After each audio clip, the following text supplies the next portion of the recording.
안녕하세요. 전 이제 막 부록의 나이가 된 40대입니다. 저는 제주에서 자고 날았어요. 그러다 취업을 하면서 홀로 서울에 올라와서 타지살이를 하게 되었죠.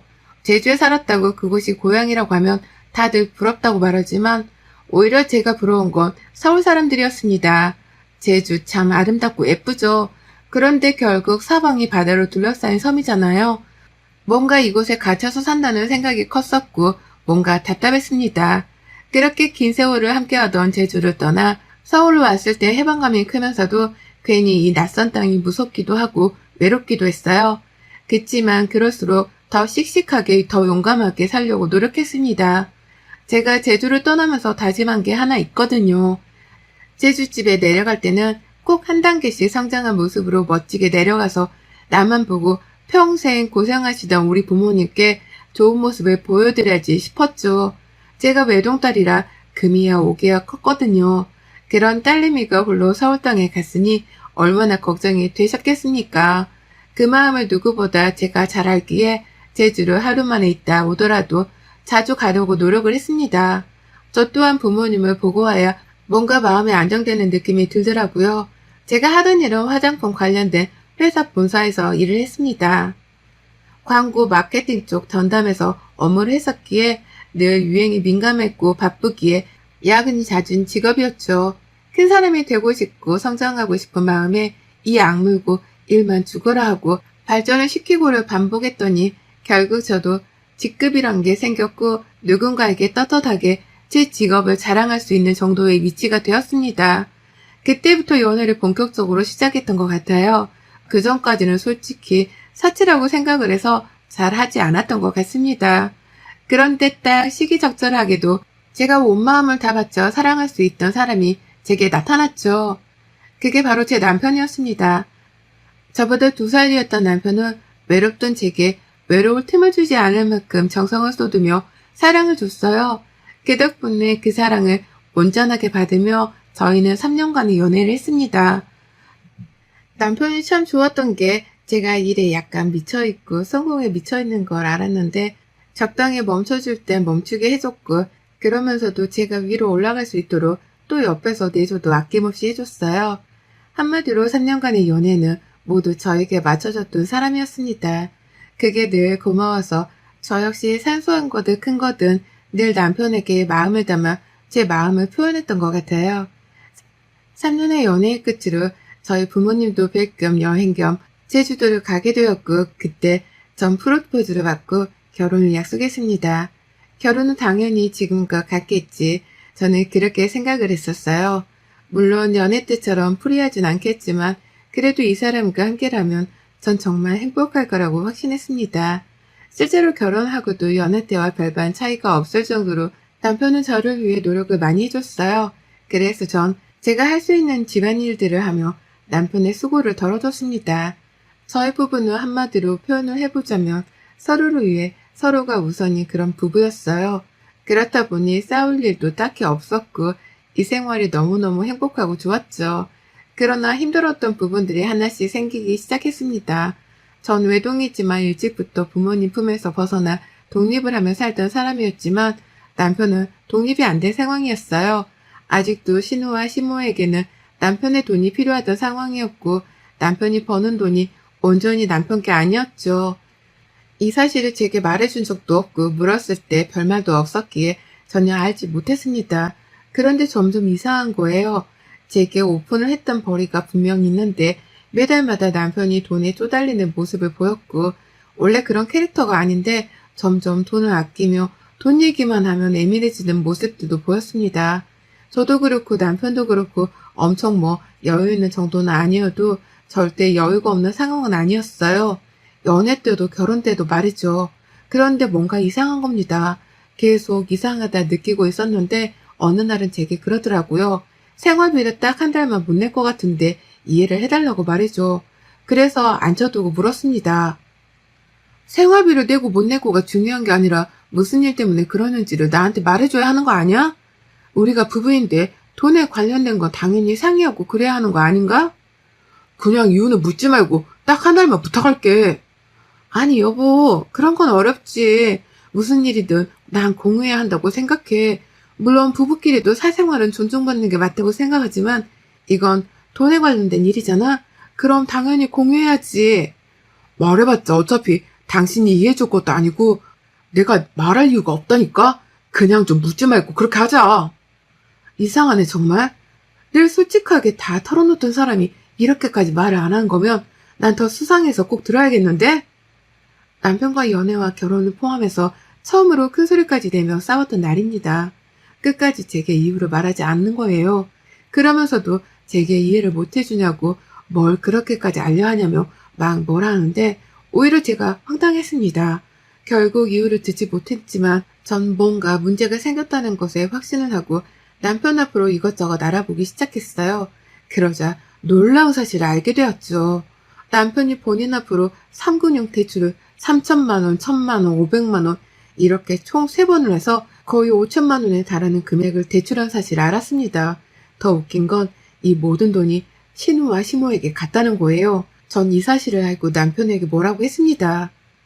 대체 무슨 일이 있길래 3군용에 이딴 대출을 받아서 집에다 돈을 해준 거야? 이래서 생활비를 한 달 못 주네 뭐네 이유를 묻지 말아라. 나더러 그렇게 소리친 거니? 당장 얘기해. 당신 뭐 내 뒷조사까지 하니? 뭐 하자는 거냐 정말? 헛소리 하지 말고 묻는 거에 대답이나 해. 대체 무슨 상황이냐고 지금. 뭔 상황이겠니? 돈이 필요한 상황이니까 해준 거지. 뭘 물어. 몰라서 묻냐 정말로? 당신이 뭔데 나한테 소리치고 뭐라고 하는데? 지금 태도가 그게 뭐야? 당신이 내 입장이면 화가 안 나겠어 지금? 결국 이날도 불나도록 싸웠습니다. 대충 내용을 들어보니 신우와 시모가 함께 무슨 일을 시작했었는데 그게 다단계 비슷한 거였나 봐요. 그걸 하다 빚까지 지게 되었던 거고 거기에 생활비까지 포함해 3군용 대출까지 받아서 시댁에 돈을 준 거죠.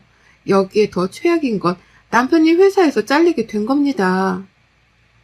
근태가 좋지 않아서 결국 잘리게 되었다고 하네요. 속이 답답하다 못해 미쳐버릴 것 같았습니다. 이런 상황에 남편이라는 사람은 그깟 취업 다시 못하면 뭐 큰일 난 거냐고 오버하지 말고 가만히 있으라고 하더라고요. 너무 어이가 없어서 말이 나오지 않았습니다. 그래도 한편으론 퇴직금이 있으니 당장 어느 정도 빚을 갚고 생활비랑 어떻게든 해보자. 약간 그런 계획을 세우고 있었어요. 그런데 알고 보니 퇴직금도 이미 시댁에 다 털렸더라고요. 그냥 모든 게 무너져 있는 상황에 시모와 신우가 함께 저희 집에 쳐들어왔죠. 나 앉아봐라. 갑자기 연락도 없이 오셨어요. 말투가 뭐예요, 새언니? 시어머니가 아들 집에 오는데 뭐 며느리 허락까지 받아가며 부탁해서 와야 하는 건가? 너 다 알았다며? 그런데 어쩜 그렇게 입 딱 씻고 조용히 있을 수가 있냐? 네가 생각이라는 게 있는 애고 머리가 장식품이 아닌 인간이라면 지금 네 CM이랑 신우가 힘들 거란 생각은 안 드니? 네? 대체 어떤 부분에서 힘들 거라 생각해야 해요, 제가? 어머머, 좀 봐라. 지금 성재가 회사까지 못 다니고 있으면 수입이 아예 없는 상황이잖니? 그럼 우리까지 다 쫄쫄 굶어야 하는 건데 넌 네 남편 가족들이 손가락 빨고 살게 생긴 상황에 아무 감정이 안 느껴지니? 얘 진짜 악한 애네. 또 뭐야? 사이코패스야? 진짜 어머니 뭐라고 하시는 거예요? 지금 말이라고 해서 다 말이 아니에요. 생각을 해보세요. 급이 저 때문에 진 것도 아니고 막말로 아가씨도 어머님도 일하시려면 충분히 하실 수 있는데 벌어서 쓸 생각을 안 하고 왜 사람들한테 뭐든 다 도움을 받으려고 하세요? 말씀대로 지금 이 사람 본인 밥벌이도 못하고 당장 빚 이자들만 해도 어떻게 될지 막막해 죽겠는데 지금 불난집에 부채질하러 오셨어요? 이게 근데 어디서 큰 소리야? 입 다물고 돈이나 보내. 우리도 먹고 살아야지. 시무는 신우는 합세해서 제게 오히려 생활비를 보내라고 큰 소리를 치더군요. 살다 별의별 일을 다 겪구나 싶었습니다. 시댁거들이 다녀간 후 한동안 아무 말도 하지 못했던 게 너무 어이가 없어서 말이 나오지 않았죠. 남편은 제 눈치만 슬금슬금 보면서 취업을 하네모네 하며 컴퓨터를 붙잡고 이력서에 자기소개서를 고치고 있었습니다.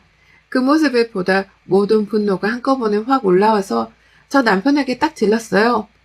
지금 당신 수준에 무슨 회사를 들어가. 제 취직은 꿈도 꾸지 말고 막노동을 하든 뭘 하든 당장 돈 많이 벌 수 있는 일 찾아서 당장 내일부터라도 해. 아, 들었잖아. 당신네 가족들이 돈 내놓으라잖아. 일해. 당신이 직접 일해서 빚이고 뭐고 다 알아서 해. 난 죽어도 한 푼도 보탤 생각 없으니까. 아니야. 화나는 것도 알겠고 다 알겠는데 당장 내가 하던 일이 있는데 그거 말고 딴 걸 뭘 하겠어. 막노동도 하던 사람들이나 하는 거지. 나 같은 사람은 일도 못해서 쓰지도 않아. 어? 아니, 내가 알아봤거든. 생수배달 해주는 일 있더라. 그 얘기야. 당장 내일 전화해서 그거 하면서 돈 벌어. 그렇게 전 남편을 들들 달려 볶아서 생수배달 해주는 일을 시작하게 했습니다. 야간일이고 힘들어서 그런지 급여가 센 편이었어요. 그러나 딱 3일 하더니 도저히 못하겠다고 그만두고 왔죠.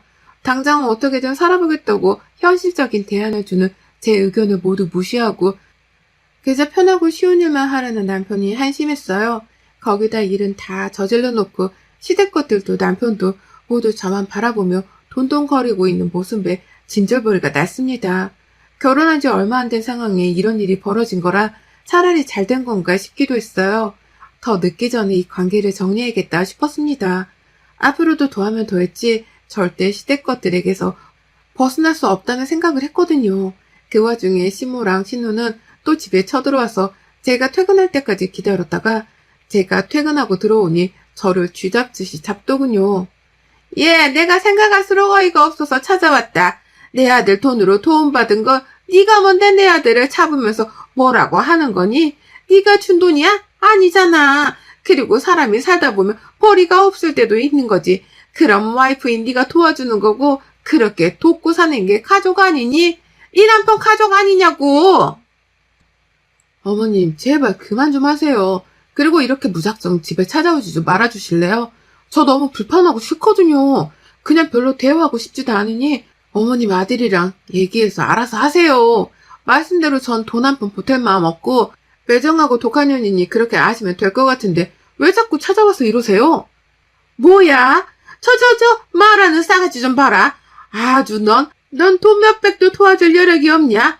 거지 새끼도 아니고 겨우 몇백 좀 몇 달만 도와달라는데 그거 그렇게 싫어서는 벌벌 떠는 꼬라지가 아주 딱 거지 새끼가 따로 없네. 진짜 거지가 쳐들어 거지 새끼라고 하니 묶여서 말이 안 나오네요. 예, 저 몇백도 못 도와드리는 거지 새끼니까 그냥 가시라고요. 이 말 끝에 시모는 흥분해서 제 머리채를 잡으려 했고 전 손에 들고 있던 쿠션을 시모에게 집어던지며 말했습니다. 경고하는데 어머님도 아가씨도 저한테 함부로 하지 마세요. 그쪽들이 아무리 이 사람 가족이라 해도 저한테 함부로 대할 자격 없거든요. 그리고 저 또한 참을 만큼 참고 인간 대접해주려 노력 중이니 선 넘지 마시고요. 이 이상으로 더 하시면 그땐 저도 그쪽들 사람 취급 안 해요. 아시겠어요? 당신 가족들 좀 집에서 나가게 해줄래? 시끄러워서 쉴 수가 없네 진짜. 전 그 후 방에 들어와서 들으란 식으로 노래를 아주 크게 틀어두고 개운하게 씻고 나왔습니다. 그리고 그냥 변호사를 찾아가서 이혼 준비를 해야지 결심했어요. 저도 갈 때까지 갔다는 생각이 들었고 저 사람들에게 더 이상 인간 대접을 해줄 이유도 자신도 없었습니다. 그런데 불행은 한 번에 물밀듯 밀려오는 건지 제 발목을 딱 잡는 일이 생겼어요. 한동안 스트레스를 너무 심하게 받아서 생리를 안 하는 거라 생각했는데 혹시나 해서 테스트기를 해보고 병원까지 가보니 임신을 했다네요. 정말 모의로 했습니다. 아이가 제게 와준 건 너무 기뻤지만 왜 하필 지금 이 순간일까 싶었어요. 그치만 금세 마음의 정리를 했습니다. 이혼을 할 거고 아이의 존재는 우선 모른 척 숨겨야겠다고 말이죠. 아이가 생겼다는 걸 알면 이혼이 쉽지 않을 것 같았거든요. 결국 변호사를 찾아가 모든 상황을 의논했고 준비를 했습니다. 전 저대로 이혼 준비를 철저히 하며 남편에게 임신 사실을 숨기며 살고 있었는데 결국 남편에게 임신했다는 걸 걸리고야 말았어요. 남편은 임신 사실을 알고 한참을 주저앉아 울더니 입을 열었습니다. 아 정말 미안해 여보. 오죽했으면 임신했는데 말도 못했을까. 정말 미안해. 나 정신 차릴게. 당신 말대로 내가 지킬 가족은 이제 당신이랑 얘기니까 엄마랑 희재도 알아서 살도록 내가 잘 정리할게. 그리고 생수택배 그거 다시 할게. 아니, 그러지 마. 있지? 난 당신이랑 이혼할 거야. 그만하고 싶어. 이 관계 제발 멈추자. 날 위해서, 아이를 위해서 그렇게 해줘. 양육비고 뭐고 당신 너 알아서 잘 살아. 얘는 내가 알아서 책임지고 키울 거니까 딱 하나만 약속해줘. 평생 당신이 아빠란 사실만 아이한테 알리지 말고 그냥 죽은 아빠처럼 그렇게 살아줘라. 그런 말이 어딨어, 여보. 그래, 실망한 거 알아. 다 이해해. 그치만 한 번만 날 믿어주라. 그 후 남편은 바로 생수택배 일을 바로 시작했고 하루가 다르게 살빠지게 보일 만큼 열심히 하더군요. 집에 와서는 제가 집안일을 할까봐 미리 알아서 청소고 보고 다 해두고 말이죠. 저희 부부는 대화는 없었지만 그저 남편이 노력하는 모습만이 보이는 그런 상태로 살고 있었습니다. 저 역시 바보 같지만 흔들렸어요. 뱃속에 있는 태어나지도 않은 이 작은 아이가 너무 안쓰러웠고 제발 남편만 정신 차려주면 괜찮을 텐데라는 미친 희망과 기대를 한 것 같습니다. 그렇게 결국 남편의 노력에 못 이기는 척 우선은 살았어요. 남편의 노력에 점점 미움이 녹았고 실제로 남편은 시댁 것들이 제게 접근하지 못하도록 최선을 다해 막았습니다. 그 덕분에 시댁 것들과 마주하는 일이 없으니 스트레스를 받지 않고 편히 살았어요. 당장 한두 달 생활비는 모두 제 몫이었지만 남편이 벌면서 점점 다시 예전처럼 함께 해나갔고 시댁 것들 때문에 진 빚을 갚으려 더욱 열심히 살던 남편이었습니다. 그래서 저 역시 묵묵히 그 모습을 응원해줬어요. 그러던 중 시댁에 또 문제가 생긴 겁니다. 시댁이 살고 있던 집 보증금 4천만 원을 올려달라고 했고 시댁은 돈이 없는 상황이었죠. 당장 그쪽에서 오래 살기도 했고 지인 이웃들도 다 그쪽에 있고 이사가 가기 싫다는 게 시댁 입장이었습니다. 그런데 어쩌겠어요. 4천만 원이 없으면 이사를 해야죠. 남편 역시 제 옆에서 통화를 할 때 이렇게 말을 했거든요. 이사를 가던가 해야지 당장 4천만 원을 어떻게 마련하냐며 더 이상 돈 얘기하지 말라고 하지 않았냐며 신문을 엄청 써봤습니다. 전 불안해지기 시작했고 불안은 결국 현실로 다가왔죠. 시댁 것들은 남편까지 완강한 모습을 보이니 결국 집에 쳐들어왔고 이전의 악몽이 시작되었습니다. 저기 새언니, 해도 너무한 거 아닌가? 새언니 지금 임신 중인데 어떻게 그럴 수가 있지? 나중에 새언니 새끼가 언니 나몰라라 하고 지 와이프한테 홀딱 빠져서 그러고 있음 언니는 좋겠어요? 그거 진짜 여우 주시고 부모 가슴에 대못받게 하는 건데 언니 진짜 악년해. 기말 필요 없고 4천만 원 주던가 아님 니네 집에 들어와서 살 거다. 결정해. 제가 왜 그 통보에 답을 해야 해요? 4천도 없고 저희 집에 함께 살 이유는 더더욱 없어요. 돈이 없으면 형편에 맞는 집을 구해서 나가는 게 맞지 한두 살 먹은 애들도 아니고 언제까지 그렇게 아들 등에 빨대 꽂고 쭉쭉 빨아먹고 사실 거예요? 안 쪽팔리세요? 전 지금 임신해보니 더더욱 이해가 안 가네요. 시댁 것들은 이후에도 몇 차례를 찾아가서 뒤집고 소리치고 난리를 쳤고 남편은 처음에는 절 말리고 소리치고 싸우더니 어느 순간 뒤로 쓱 빠지더군요. 저 인간을 믿는 게 아니었는데 말이죠. 결국 유산을 했어요. 우울함과 아픔, 분노의 모든 감정들이 크게 다르고 전 이대로 있다가 누구 하나 정말 죽을 것 같은 감정까지 치솟아서 급히 짐을 싸서 제주로 내려갔습니다. 친정 부모님께도 상황 설명을 해야 했고 부모님을 봐야 진정이 될 것 같았어요. 남편에게도 모든 걸 다 정리하자고 말했고 더 이상 기회는 없다고 말했지만 주말마다 제주에 내려와서 부모님 앞에서 무릎 꿇고 빌고 아주 난리를 치더군요. 그 모습을 한두 번 묵묵히 지켜보던 부모님께서는 세 번째 남편이 왔을 때 손찌검을 하셨습니다. 저희 아빠께서 남편의 뺨을 후려치시고 말씀하셨죠. 네 놈이 사람 새끼면 이럴 수는 없다. 감히 귀하디 귀한 내 딸을 데려다가 그딴 고생을 시켜?